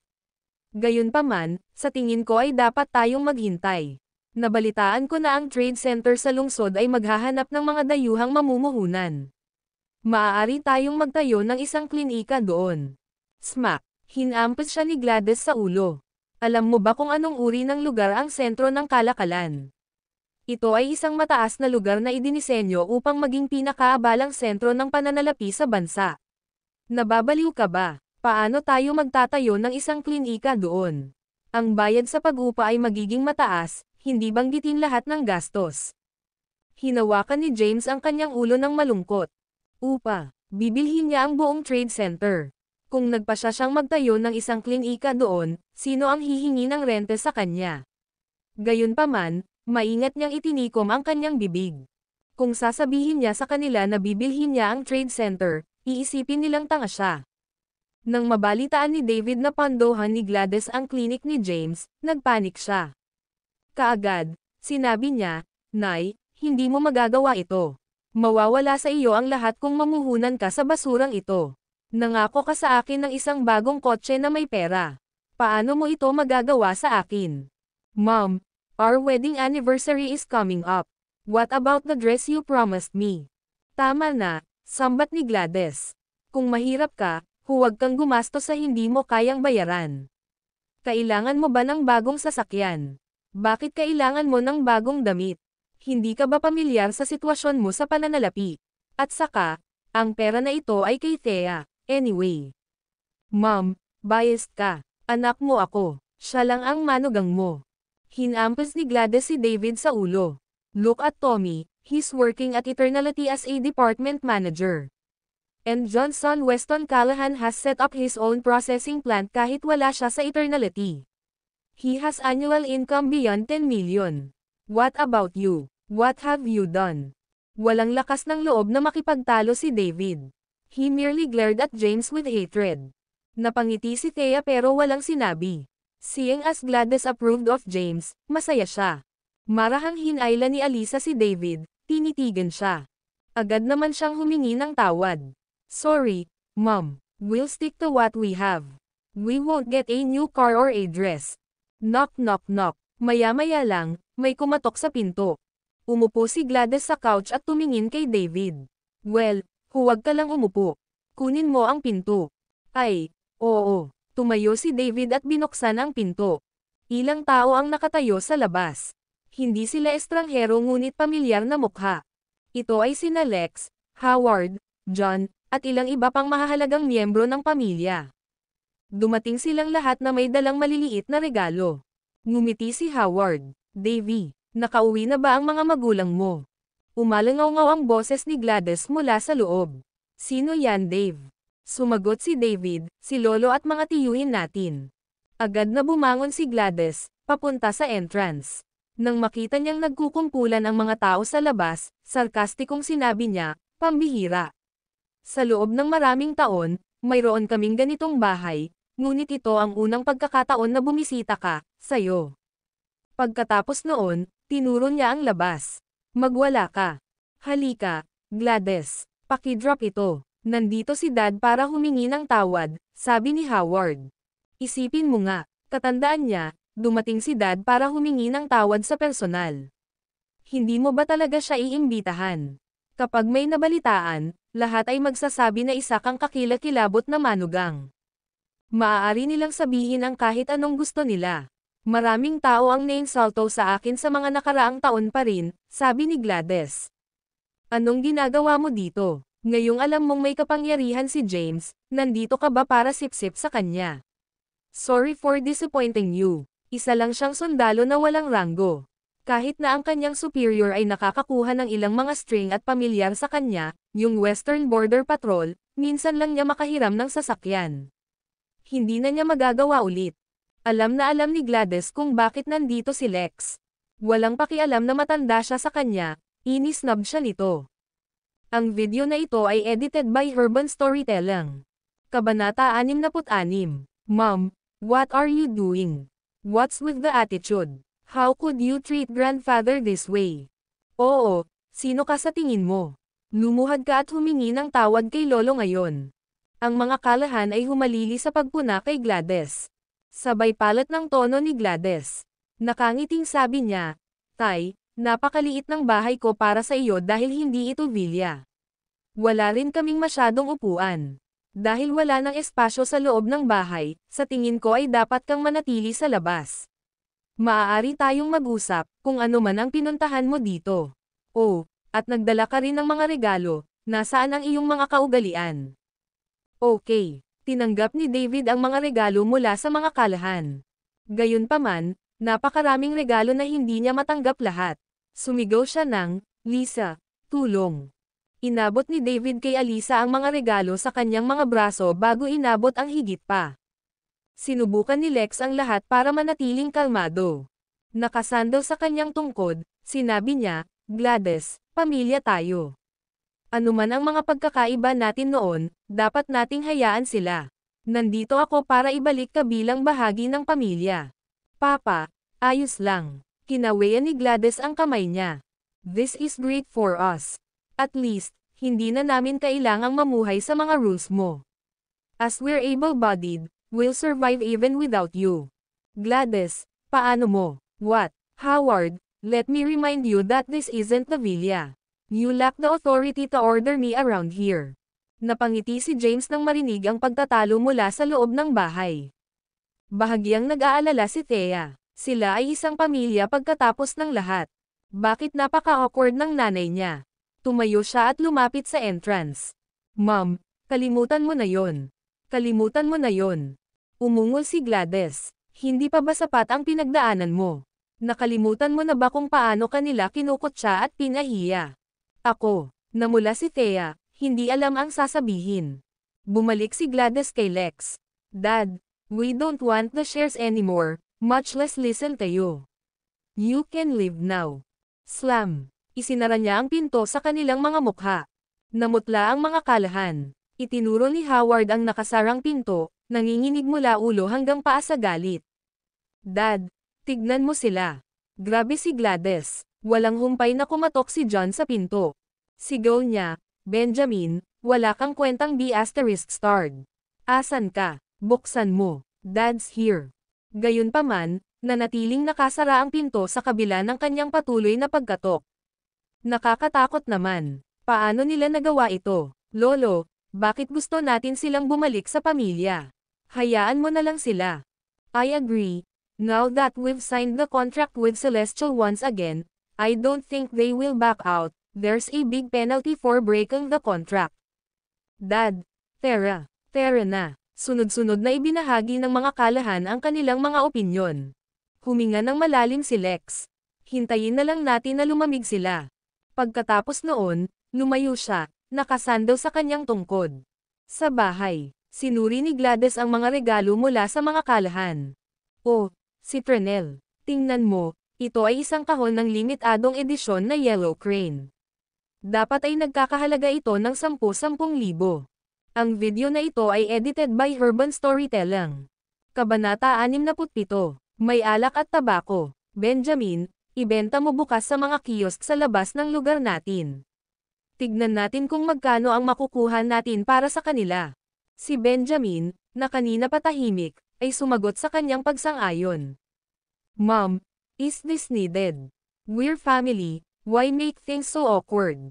Tanong ni Thea sa maliit na boses. Anong alam mo? Sigaw ni Gladys. I've had enough. This is excellent. Now, I don't have to play by their rules anymore. And David, you'd better back up. Forget about your job at Eternality and get a new job. Will maging maayos kung wala ang mga kalahan. Okay, tahimik na sagot ni David, nakayuko ang ulo. Humikab si James. Wala pa siyang tulog matapos ang lahat ng excitement kagabi. Thea, idlip ka muna sa kwarto natin. Nag-wave ng kamay si Thea. Sige na. Pagkatapos noon, kinuha niya ang kanyang telepono at pinanood ang live stream ng seremonya ng succession ng Blythe King. Pumasok si James sa kwarto ni Thea. Kanina pa siya nag-stay sa kwarto niya, pero lagi siyang natutulog sa sahig. Kusang niyang inabot ang banig sa loob ng kanilang aparador, ngunit dahil nasa labas si Thea at hindi niya gagamitin ang silid, napahiga siya sa kama nang hindi na nag-isip. Sa bilya ng mga kalahan. Sa kasamaang palad, bumalik ang mga kalahan. Nagsimulang manigarilyo si Lex. Lahat ng iba pang miyembro ng pamilya ay mukhang galit na galit. Sinisi nila si Benjamin, ininsulto si Gladys, at sinabing masama ang pamilya. Tama na. Angal ni Lex. Tumahimik agad ang lahat.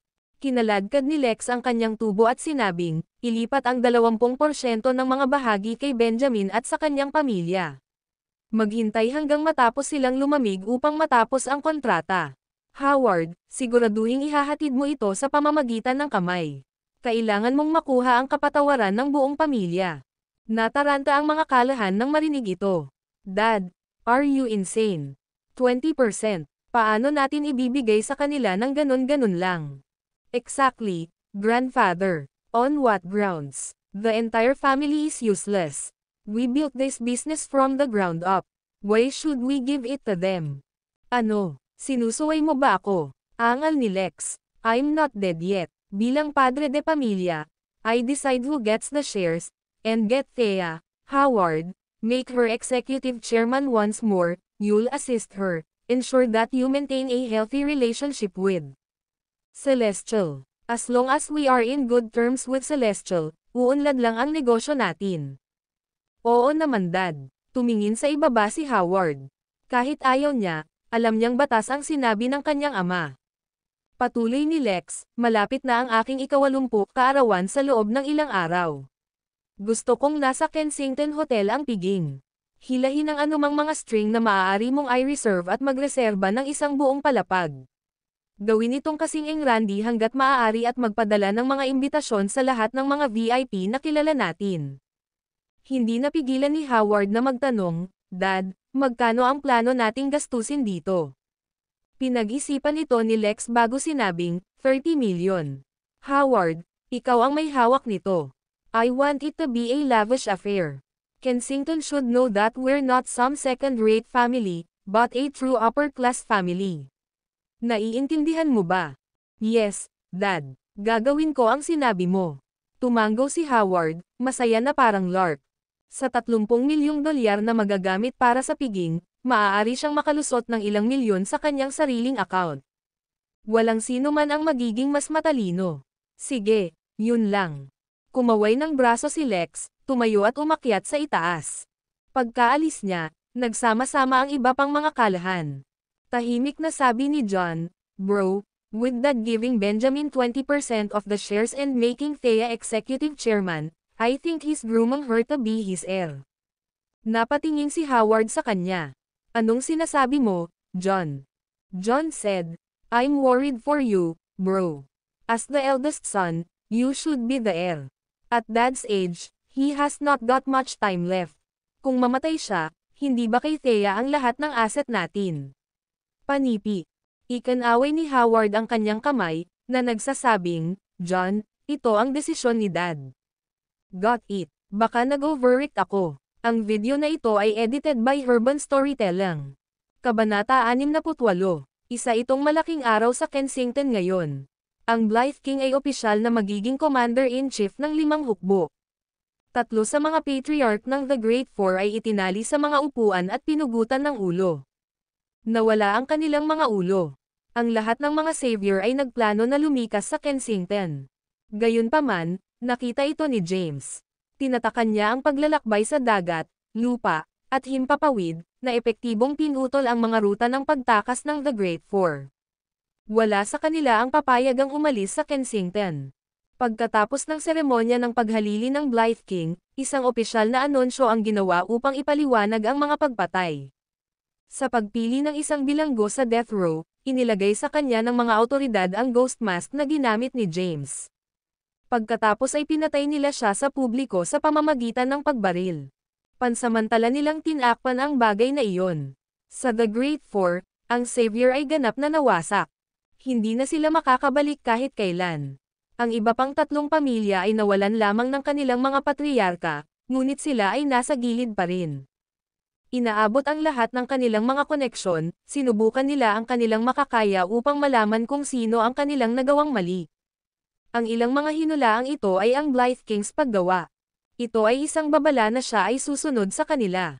Laganap ang mga alingawngaw. Si James naman ay mahimbing na natutulog sa Thies. He slept through the morning till afternoon. Bandang 2:00 ng hapon ay pumasok si Thea sa kanyang kwarto. She saw James splayed across the bed. It's colder in the room. Nag-aalala siyang sipon si James kaya pinuntahan niya ito at tinakpan ito ng kumot. Agad namang napabalikwas si James at napahawak sa leeg ni Thea sa bilis ng kidlat.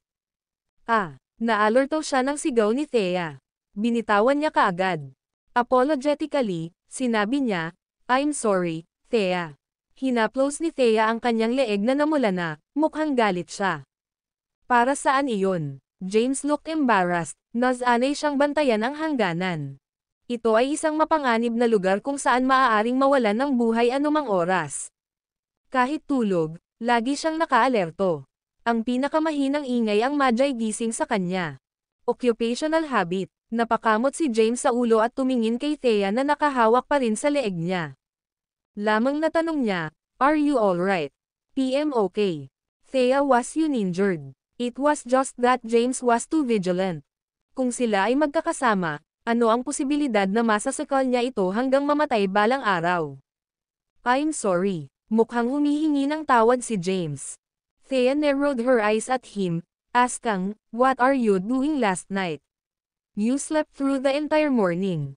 Nag-aalala ako na baka magalit ka, kaya hindi ako makatulog. Maayos na pagsisinungaling ni James. Kung nalaman ni Thea na pinatay niya ang mga patriarch ng 3 pamilya. Natagpuan ito ni Thea na kaibig-ibig, ngunit inilagay niya ang kanyang pinakamahusay na poker face. I don't believe you, hindi ka man lang tumawag kahit isang beses. Baka may kasama kang ibang babae. Saad ni James, I wasn't. Nagpout si Thea. Fine, I believe you, samahan mo ako sa job fair mamaya, I'm looking for a new job. Ngayong masama ang pakikitungo niya sa kanyang pamilya, hindi na siya makapagtrabaho sa Eternality. Kahit na siya ay minamaliit at kinukot siya sa buong taon, siya ay nauudyok pa rin. She pursued her academics, enrolling in a variety of courses. She had dreams and hopes, she didn't want to waste away at home. Bakit hindi natin pag-usapan mamaya? Sabi ni James. Pinaplano niyang bilhin ang sentro ng kalakalan sa lungsod. Makaakit ito ng ilang malalaking organisasyon sa hinaharap, at may plano rin si James na magtayo ng sarili niyang organisasyon. Sa loob ng 2 linggo bilang chairman ng Eternality, mahusay ang ginawa ni Thea. Kapag nagtayo siya ng isang kumpanya, maaaring patakbuhin ito ni Thea. Hindi pwede. Mukhang hindi natinag si Thea. Kung walang trabaho, paano ako mabubuhay? Bibilhan mo ba ako ng magagandang damit, mamahaling bag, at mga pampaganda? Ang video na ito ay edited by Urban Storytelling. Kabanata 69. Sure, why not? May naipon na akong pera mula sa oras ko sa militar. Hindi ko ugali ang gumastos ng pera ng lalaki. Sige na, walang ibang sinabi si James. Kung gusto ni Thea na magtrabaho, dapat. Sa anumang kaso, siya ay nasa yugto pa rin ng pagpaplano, hindi sigurado kung kailan ito magkakasama. Maghugas ka na ng mukha. Magpapalit na ako. Okay. Tumango si James at lumabas ng kwarto. Walang tao sa sala. Ang iba ay malamang na lumabas. Kakagising pa lang, malinaw na naghilamos si James sa banyo. Pagkatapos, hinintay niya si Thea sa sala. Maya-maya, lumabas si Thea mula sa kanyang silid na may suot na damit. Nakasuot si Thea ng malutong na puting kamiseta na may lapis na palda at mataas na takong. Mukha siyang matagumpay na babae. Napakahusay din ng kanyang figure. Sa kanyang mahaba at itim na buhok na nakasabit sa kanyang likod, siya ay nagmukhang isang mature, capable na babae. Ang ganda mo. Pinapurihan ni James si Thea, nakatingin sa kanya na parang isang piraso ng perpektong sining. Nagpiruwet si Thea sa lugar, bahagyang ngumiti. Ano sa tingin mo? Nag-thumbs up si James sa kanya. Beautiful. What did I ever do to deserve such a beautiful wife? Napaangat ang bibig ni Thea. Don't be so spug. I wouldn't marry you if you had healed me. Mom's right. If you open up a beauty salon, business would be booming. I wouldn't need to go to work then. Kaya kung manatili sa bahay at I enjoy ang buhay bilang isang mayamang babae. Hinaplos ni James ang kanyang baba. A rich babae. Hindi niya kailanman nakalkula ang kanyang halaga bago ito, ngunit natuklasan niya na mayroon siyang higit sa 200 bilyong halaga ng mga ari-arian kahapon. Walang duda na siya ang pinakamayamang tao sa Kensington. Gayunpaman, pinabalik niya si Henry sa Southern Plains upang magdala ng karagdagang kita upang mabili niya ang pinakabagong sentro ng kalakalan ng lungsod. Don't worry, darling. Sisiguraduhin kong magiging rich lady ka balang araw. Don't make promises you can't keep. Let's go. It's almost 3 o'clock now. Any later and we'll miss all the big organizations. Job offer. Okay. Bumangon si James. Sabay silang umalis ng bahay. Walang sariling sasakyan si Thea. Ginawa ni James, ngunit iyon ang sasakyan ng Black Dragon. Ayaw niya itong gamitin. Dahil dito, sumakay sila sa kuryente sa malapit na job fair. Umupo si Thea sa likod ni James, nakayakap sa bewang niya. Isinandal niya ang kanyang ulo sa kanyang likuran, isang masayang ngiti sa kanyang mukha. Nanguna sa isang simpleng pamumuhay, wala silang McRD van o BMW. Gayunpaman, ito ay mas mahusay kaysa sa pagsakay sa isang van o isang BMW. Sa ganitong paraan, nagkaroon sila ng pagkakataong tamasahin ang simoy ng hangin at maging mas malapit sa kalikasan. Jamie, sabihin mo sa akin ang tungkol sa oras mo sa militar. Nakabike, ngumiti si James. There's 10 years worth of stories. I could spend 10 whole days telling you, and I still wouldn't done. Let's save it for another time, okay? I'm just curious, you're a soldier, paano ka nakapasok sa larangan ng medisina? Kensington's the capital of medicine. Nandito ang lahat ng doktor. Lumaki ako sa isang orphanage kung saan ang direktor ay dating isang doktor, na tipong mag-iisa. Kumuha ako ng ilang bagay mula sa kanya noong ako was young, mostly home remedies. My skills is nothing to shout about. Henry's skills are amazing. Kung hindi siya mahilig mag-low profile, sikat na siya ngayon. Talaga, sinong mas magaling? Si Henry o si Christine Fallon? Sino si Christine Fallon? And you claim to know so much about medicine. How could you not know who Christine is? Alam mo kung sino si Jay Fallon, di ba? Siya ang pinakamahusay na doktor sa Kensington at ang presidente ng Doctors Association. Si Christine ay kanyang apo, sino ang mas maganda pa sa kanya? Talagang hindi alam ni James. Siya ang Black Dragon ng Southern Plains. Paano niya makikilala ang mga taong ito? Ang video na ito ay edited by Urban Storytelling. Kabanata 70. Gamit ang kanyang electric motorcycle, dinala ni James si Thea sa isang malaking job fair sa malapit. Pagkadating nila, sabi ni Thea, Jamie, bakit hindi mo ako hintayin sa labas? Titingnan ko mag-isa. Pabirong sabi ni James, bakit? Nahihiya ba ako sayo? Nagmamadaling paliwanag ni Thea, hindi naman, baka matagalan, nag-aalala ako na baka mainis ka, may malapit na internet cafe, bakit hindi ka maglalaro dyan? Tawagan kita, pag natapos ko. Marahan na tinulak ni Thea si James. Bilang isang babae, marami na siyang nabasang libro tungkol sa mga relasyon kahit na wala pa siyang karanasan. Ang lahat ng mga libro ay nakasaad na ang mga lalaki ay kinasusuklaman na gumala-gala ng walang layunin kasama ang mga babae. Siya ay matapat na nag-aalala na siya ay magsawa. I don't know how to play any games. I'll come with you. Mag-aalala ako kung hindi kita kasama since you're so pretty. Napangiti si James. Nakaramdam ng init sa loob ni Thea. Tumanggaw siya na parang sisiw na nanunuot ng mga butil. Kahit anong sabihin niya, umaasa siyang makakasama niya si James. Sabay silang pumasok sa job fair. Ilang kumpanya ang nagtayo ng kanilang mga recruitment booth doon. May mga young adult na nakasot at nakakurbata o mga profesional na damit na naglalakad, sinusubukang humanap ng posisyon na angkop para sa kanila sa lahat ng kumpanya. Tanong ni James, Thea, anong klaseng trabaho ang hinahanap mo? Sabi ni Thea, tingnan natin. Basta angkop, Wala akong pakialam sa uri ng trabaho. Wala akong gaanong karanasan sa pagtatrabaho. Hanggat kinukuha ako ng kumpanya, hindi ko iniisip na magsimula sa isang entry-level na posisyon. Kukunin ko ito bilang isang karanasan sa pag-aaral. At saka, tiwala ako sa aking mga kakayahan. Naniniwala akong ma-promote ako sa lalong madaling panahon kahit nasaan ako. Bakit hindi mo tawagan si Alex at humingi ng trabaho sa Celestial?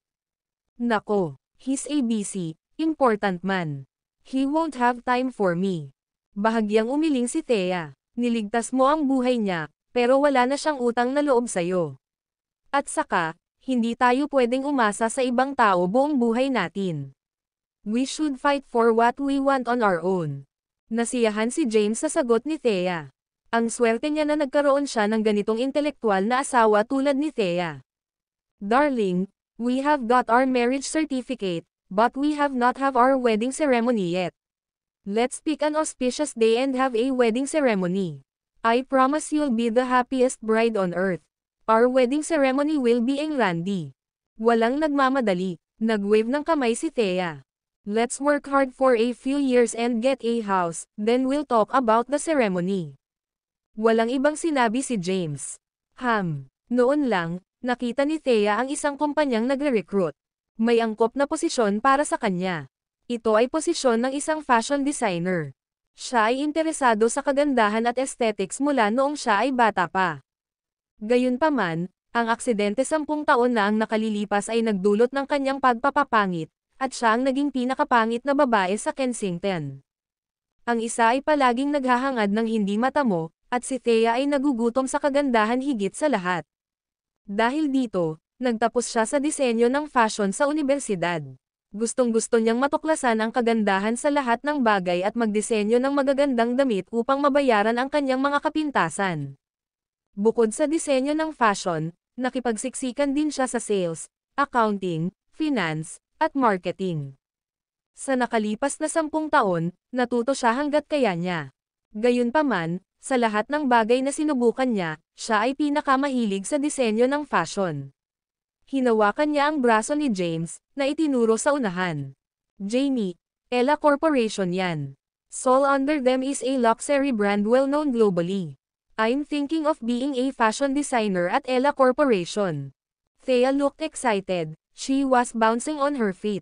Noong pangit siya, hinanap niya ang kagandahan sa lahat ng bagay ng hindi malay. Kilalang-kilala niya ang mga kumpanya at tatak ng fashion na ito. Go for it. I have faith that you'll get the job. Okay. Tumango si Thea at huminga ng malalim, kusang kumalma ang sarili. Pagkatapos noon, lumapit siya sa recruitment area ng Ella Corporation. Ang Ella Corporation ay isang malaki, internasyonal na kumpanya. Ang lahat ng iba pang kumpanya ay mayroon lamang isang table para sa kanilang recruitment, ngunit ang Ella Corporation ay may isang buong setup na kumpleto sa isang harapan. Mahaba ang pila sa pasukan. Lahat ay naghihintay na ibigay ang kanyang resume at makapanayam. Sa sarili, pumila si Thea. Makalipas ang mahigit 1 oras, sa wakas ay turn na niya. May isang lalaking nasa 30s na nakaupo sa isang upuan. Nakasuot ng suot at kurbata, abala siya sa pag-aayos ng impormasyon, walang ibang gusto kundi ang umuwi. Kahit na may narinig siyang yabag na papalapit, hindi siya tumangala. Sabi niya, please place your resume on the table and wait further notice. Someone will be in touch to arrange for an interview at the office if you get through the initial screening.